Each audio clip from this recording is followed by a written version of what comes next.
Hi everyone, what's up? Josh here from Alternative Brewing. And if you've been curious about making better espresso at home, you're in the right place. Today we're talking about two simple tools, RDT and WDT, that can help you make your espresso taste even better. And don't worry if you've never heard of these before.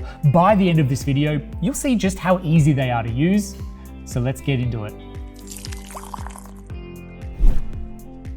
All right, let's start with the basics.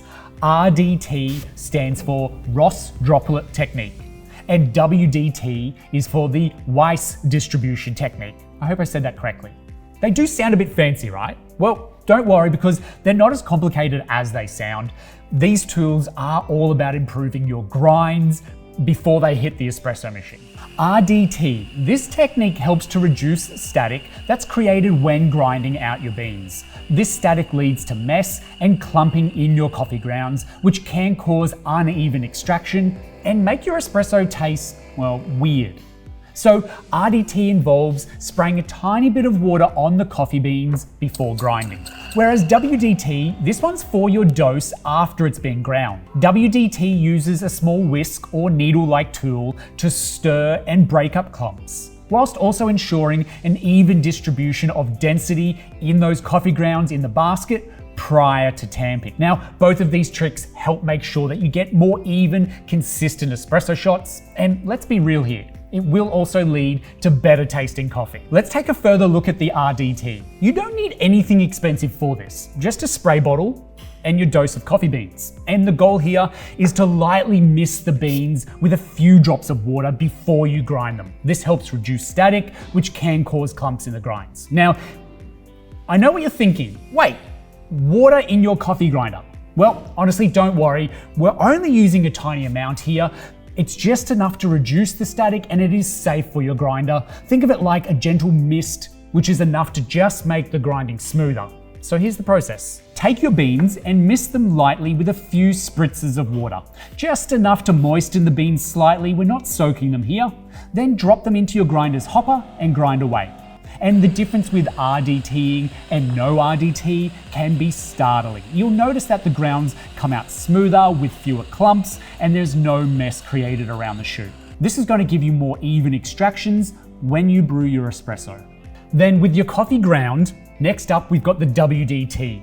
This tool helps make sure that all the grounds are evenly distributed in the portafilter before you tamp. To use it, after you've ground your coffee and it's in the portafilter, grab your WDT tool, basically anything that resembles a tiny whisk or a needle-like tool. I also find using a dosing ring here helps keep this process clean.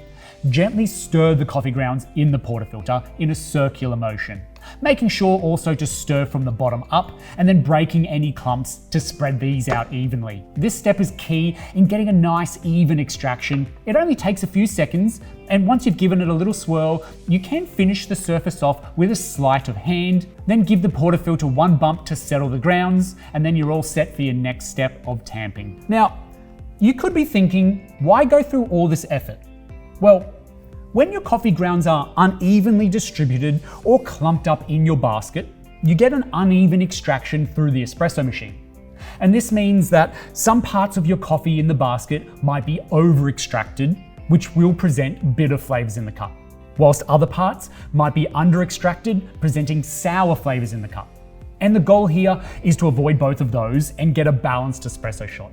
So by using RDT and WDT, you're ensuring your coffee is as even as possible, which helps your espresso taste better every time. And there you have it, two simple techniques that can seriously up your espresso game. The RDT and WDT are super easy to use and they make a noticeable difference in the taste of your coffee. If you are a novice, don't stress, just try these steps and you'll be brewing better espresso in no time. So thank you so much for watching this video. If you have found it helpful, give this video a big thumbs up and certainly subscribe for more coffee tips. And also drop any questions you have in the comment section down below. I'd love to help you out. And as always, happy brewing, and I'll catch you in the next video.